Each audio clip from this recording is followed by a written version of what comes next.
वायु प्रदूषण रोकने सरकार बड़ पदक्षेप नहीं।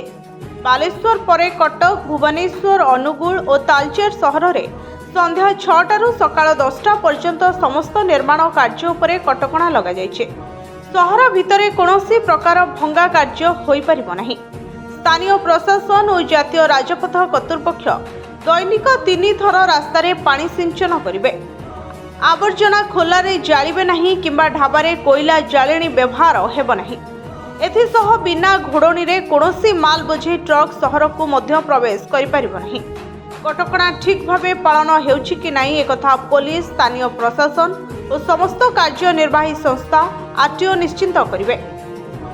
जंगल, परिवेश और जलवायु परिवर्तन विभाग मंत्री गणेश राम सिंह खुंटिया कहते आसंता 7 दिन पर्यंत एही कटकणा जारी रहिबो।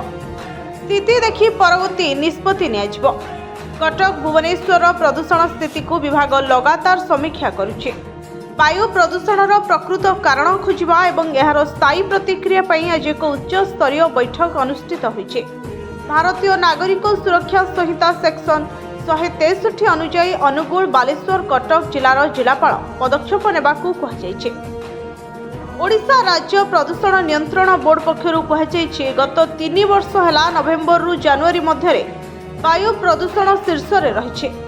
अनुगुल, तालचेर, बालेश्वर सहरर वायुर गुणवत्ता गोटिए भी दिन भल स्थिति रे नथिबा कहुଯାଇଛି।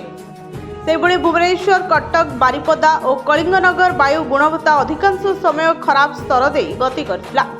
ब्यूरो रिपोर्ट, जनता टीवी।